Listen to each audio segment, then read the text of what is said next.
for all people, avoid taking anything we have in our hand as a granted. Like, never, it's like the right to vote, the right of the freedom of expression, because all of like the women's rights that we gained over years, because all of these are now under threats. We need to be like a citizen that are active, not only during the elections time but also during the whole year, where we put pressure on our politicians, and having all of the tools that we have, writing petition, putting like a protest, like participating in protests, and also criticizing, and also being involved in within our communities. uh, My name is Muzna Duried. I'm a former refugee from Syria. I'm based in Canada, in Montreal, and I work right now as an Advocacy and Partnership Manager at Noble Women's Initiative.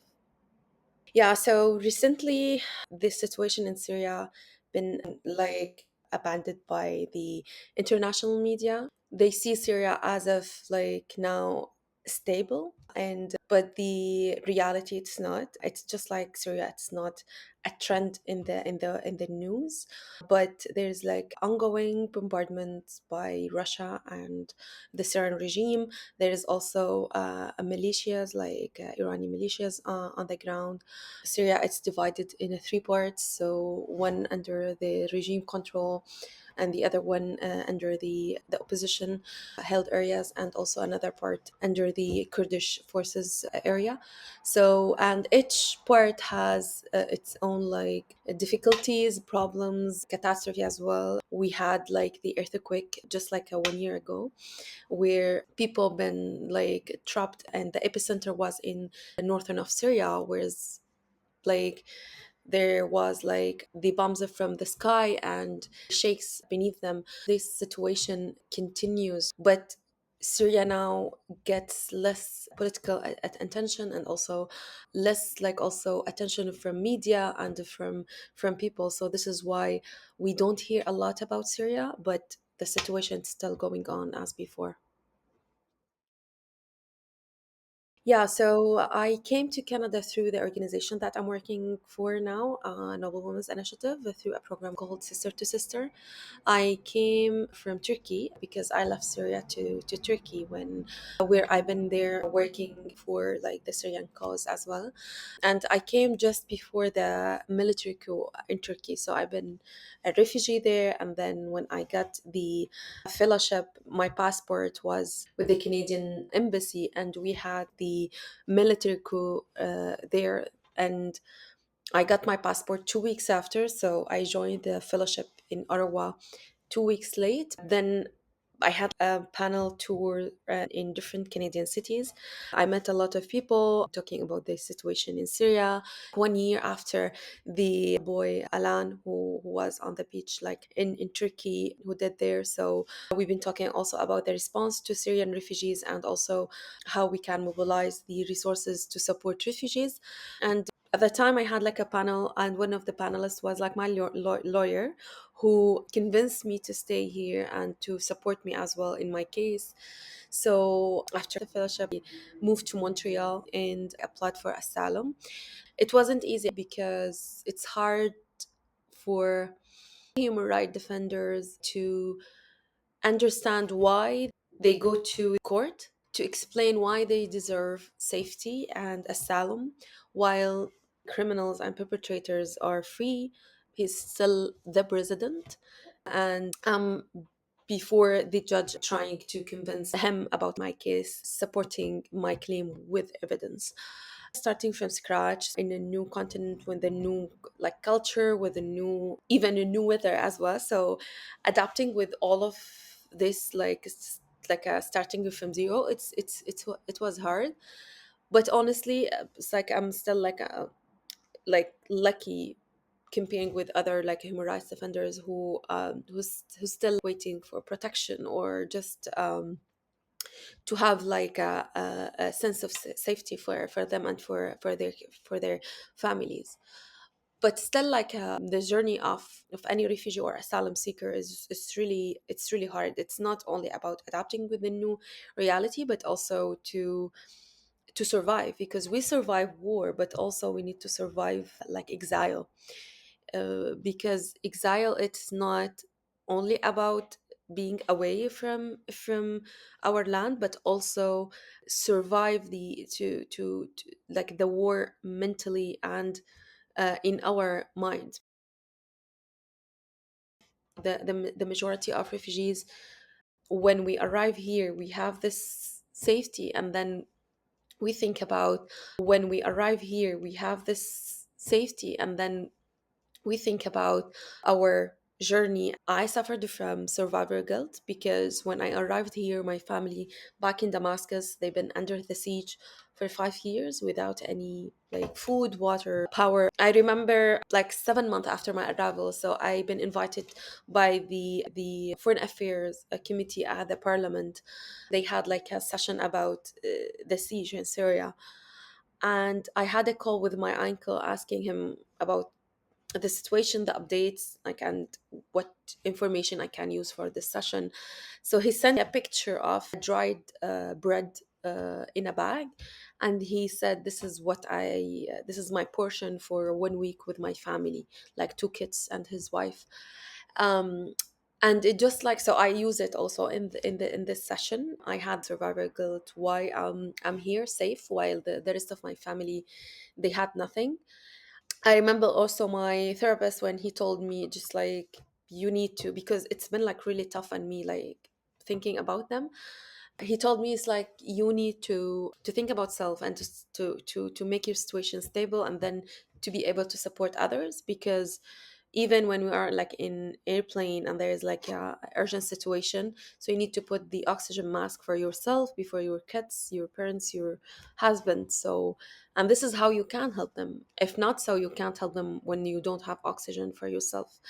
And this is how I understood to what extent I need to support myself to stabilize my situation, get a status, a permanent solution, to support others. This is actually what happened 4 years after my arrival here. I worked on a private sponsorship for for my parents, and they joined me 4 years after my arrival to Canada. So it's like always I've been asked this question how I choose to be like activist, but actually when you live in a place where there's injustice and your family is subject to violations by the regime, so you have no choice than to intervene and to to work to get like to serve justice and support your community. The Syrian uprising started back in 2011 in March, exactly on 15th of March. And my family, since like the day one, been involved in protest, organizing also protests in our neighborhood. And we've been a victim of the regime. My uncles, cousins, family been arrested.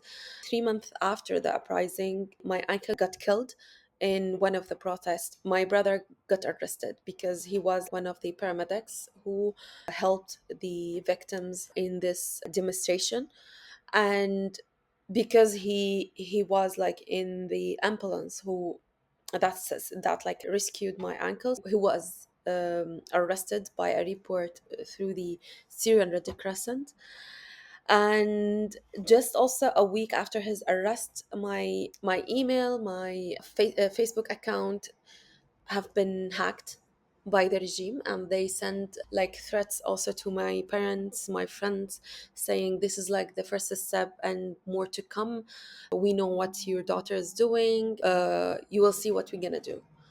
And actually, this was like in 2011, where there was no any awareness or service about like supporting activists from cyber attacks and assaults. And when it happened, this is the first time I heard about like having like, yeah, I know we have like a Syrian army, but I didn't know that we had like a cyber army attacking people. It was difficult to deal with because you don't know how the government is tracking and tracing my work or what I'm doing or where I am and so on. So and it was the only way to protect myself is just like to leave. The negative part of being targeted by cyber attacks, that I applied like when there is no protection, so just like a self censorship on my work. So just like I stopped for a while, and then it just like to know what's now what I can do, if I'm safe, if there is stuff my family safe, because my brother at the time was arrested. So if I'm causing pressure on him or there's stuff the family, it was very confusing dealing with this situation because it's invisible weapon against activists. And then I decided to come back and see. At the time, I had my uncles arrested. I started campaigns to release detainees, specifically my family members, because they've been like more than like 5 people there. And I worked publicly at the time, so with my name, intervening with different news channels, and also with different dealing with different human rights organizations outside of Syria, and organizing like campaigns and so on. And this is how I started. It was organic, and I had no experience because in Syria we had no civil society. So all of the Syrian organizations that we have now, it's been established after the uprising in exile as well outside of Syria. And so I gained experience from the ground, like trying to work and get the knowledge in the same time. And also I attended like workshops, participated in different like trainings, and this is how I got experience and expertise. It was hard because it was through my personal story, not like by just like studying, or which is sometimes good because it gives also a different perspective, like lived experience. It's essential to understand dynamics in conflict zones, and also to understand what needed to be done to support people who are in conflicts, living in conflict zones, and also to be part of the movement, not just like working for causes that we don't have like the lived experience, or at least like the sense of what people are going through.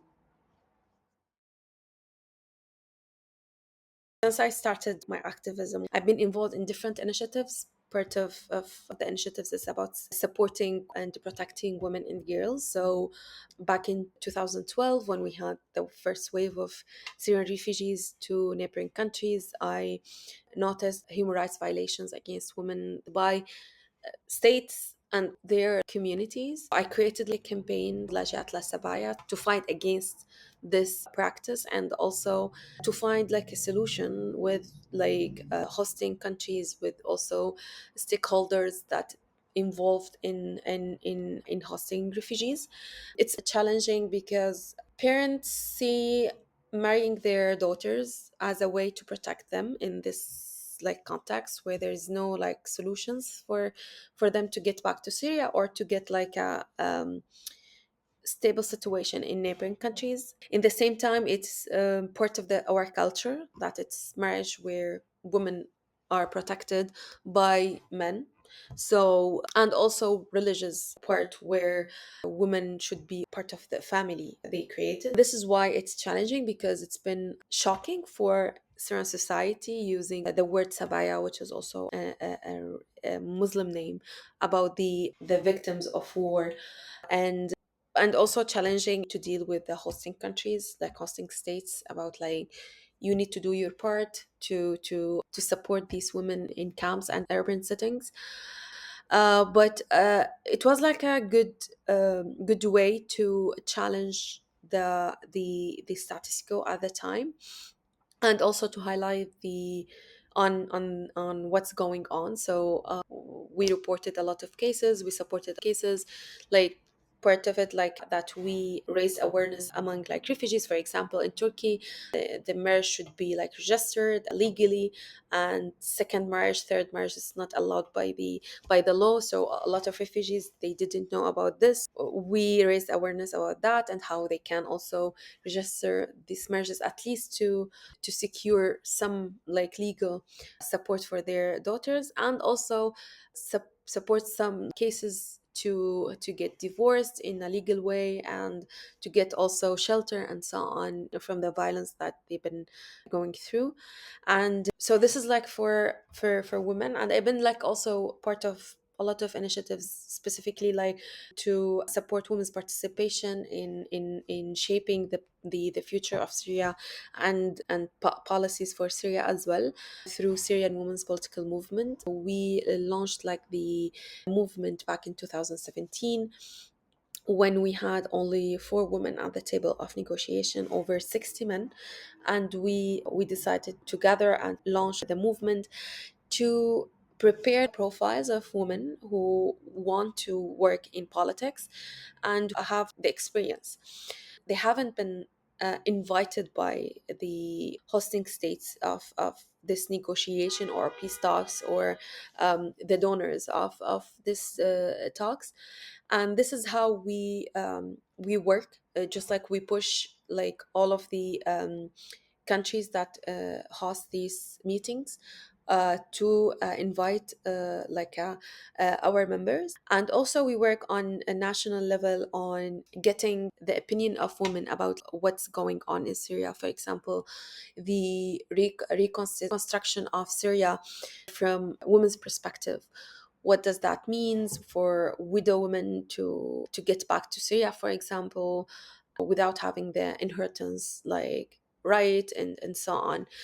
The return of refugees from women's perspective, the constitution, all the main pillars where we discuss needs for a conflict country from a woman's perspective and how we see the solution from like feminist solution for these problems. Uh, and also I've been part of the White Helmets, which is a humanitarian Syrian team on the ground in Syria, where they support like civilians who have been targeted by the bombardments, because the main problem in Syria with the bombardments not only that we have like severe like bombardments on residential areas, but also the lack of shelters. We don't have shelters, and also the civil defense, because like in the opposition area of Syria, there is no services, like I mean governmental services. And the White Helmets, which is like a Syria civil defense, they work in supporting those like a targeted area and civilians who have been injured or victims of the bombardment. So because Russia specifically, they have a method on bombing civilians, which is like the first attack it's to target civilians, the second one it's to target the rescuers or people who are trying to rescue the victims. So we needed like a team that has the knowledge on how to intervene very quickly, pulling people from under the rubble, and then providing like first aid for them while they transfer them to the hospital. Attempt to rescue civilians, they will be attacked by the second tap of bombardment. And this is how the White Helmets was established. And now uh, for a long time, not now. I mean, the White Helmet is not only providing like a rescue service for civilians, but also documenting atrocities, like which kind of weapons been used, the recording the scene of the bombardment, save all this evidence to be ready to be used in the future for any like. For now we don't have a special mechanism, legal mechanism for Syria. We just have a triple IM, which is international impartial mechanism for Syria, where this is like an initiative by the UN to collect and protect all of evidence about atrocities. But we don't have like a law enforcement tool. But till like then, we like the White Helmets and other like Syrian organizations, they are trying to collect these evidence and working on preparing these cases to be used in the future. And finally, my current work with Noble Women's Initiative brought me to Canada. I'm working for them as a Nobel as a advocacy and partnership manager. I work with Nobel Peace Prize winners, women Nobel Peace Prize winners, advancing peace in conflict zones. We support conflict zones like Bangladesh, Yemen, Syria, West Bank, Libya, Iraq, Liberia, Guatemala. So all of Sudan, all of the conflict zones. We have also delegations to these countries. We've been in Ukraine, in Rwanda, in different countries to support also local partners and local women led organizations. Also to support young leaders to get the knowledge they need, and also to support them in advancing their work, supporting them also by to get like funding and to continue their work as well. When I arrived here as well, I've been involved in a work to support like refugees participation in shaping policies. I've been involved with the network for refugee voices, attending meetings regarding the global compact on refugees with the United Nations, RCR. It was so hard to get a seat at the table in these meetings, either in Geneva or New York, costly cities, and access is super difficult. I've been involved in this work, then I've been invited by Canada to participate through NGO seat back in 2018. After my return, I've been involved with Dr. James Milner and Mustafa Alio in convincing GAC on the need to have a refugee delegate with the Canadian delegation, because like having like a NGO seat, it's very important and essential. But maybe for refugees who live in global south, in countries where there's like they are not allowed to have like to participate, or like they are not, let's say, not fully welcoming to refugees.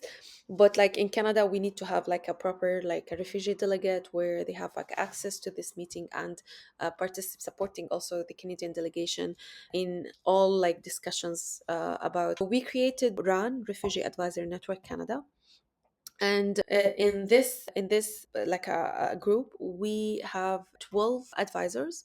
Those advisors, so we launched a public call for like refugees to apply, and then we have external committee, selection committee, and those advisors, they participate with the Canadian delegation in these meetings. So GAC invite us to nominate one of our advisors to join the Canadian delegation, and we nominate one of them based on their expertise, the topic of the meeting, and also the availability and also the ability to participate, because there's also visa issue, like all what's related to travel. And yeah, so it's been like a way on how we can change policies from within the system itself, like within the existing system that we have. And now it just like I came back from Geneva last week, so I've been with the Canadian delegation for XCOM, the executive committee for UNHCR, the High Commission for Refugees. I attended meetings with the Canadian delegation. I delivered the statement of Canada with the ambassador Peter McDougall, and also I've been also in the drafting process for the statement itself. So it's been like meaningful way to support Canada. We participate in delegations, but also we have ongoing relationship with the government to advise them on displacement, on refugees issue internally and internationally. It takes time to get results, but it's been 3 years for us, like for RAN. And now there is like other countries that did the same thing as Canada. So we have Germany, the US, Australia, and New Zealand, who have also a refugee panel or refugee body to advise the government and also to join the delegations. So when I was in Geneva, I had also like a German delegate, also Australian delegate, and American delegate. So we've been like four refugee delegates for our countries, our states. And this is the way how I see also the change from not as a proper like a civil society, but also a advising group to the government. Uh, we as survivors always have anger. Anger is good to continue the work, but it's not good to deliver the work sometimes, because when we are angry, we are tired, and we can't see the full image and the potential. Specifically now we are witnessing genocide. We feel anger all the time and we feel like hopeless. And one of the challenges that I face is just how to balance myself. It's being here in normal life like a normal environment, but in the same time I feel I'm mentally, I have war in my mind, and how I can balance my work, my reality, my two realities together, and to continue the work. All other challenges, I would say it's feasible in terms of, because it's external, not internal. And internally, it's the most difficult, dealing with like survival guilt or anger or disappointment. It's the most difficult ones, comparing with all of like getting funding or getting recognized or whatever kind of challenges we have in civil society. But I mean, personally, this is what been, and I think it still is going on. It's never gone. It's ups and downs, and also considering that change, it's not symmetric, so it takes time. Sometimes it's not, it's non-linear, so sometimes we need to take like a break, we need to get back to process all these. As a human being, it's hard because we consider ourselves in a safer place, and that we need to continue no matter what's happening. But this is not true, and this is what I realized after 13 years, that we need to organize ourselves as much as we can, and continue our, even if we have baby steps. It's better than having just like boom, like big change and then nothing after. And exile, it's hard because a lot of initiatives, efforts being just lost, or somehow not centralized or not recognized, or somehow, yeah. How I can imagine the world after 5 years, I would say we will have more like problems when it comes to resources, for because of the climate change, a wider gap between people, like, and because of technology, the lack of resources, the also the wealth, the accumulating wealth with just like a few people. A lot of conflicts this year, 34 conflicts, mega conflicts in Gaza, Lebanon, Sudan. So I think, and also the impact of the conflicts that we have now, I would say it's gonna take more than 5 years. So just dealing with the impact, like until now we have the COVID impact on our life, and so all of that, it's not promising. Maybe like because of the technology and all of the tools that we have, the movements will be like more organized and united, um, against all of the odds that we have. But to be honest, I'm not optimistic at all, because of these like back-to-back problems. I feel like, or crisis, let's say, not problem. People are tired. Hopefully, it just, as I said, more knowledge accumulated and more movements that organized and connected between, more connection between people and survivors.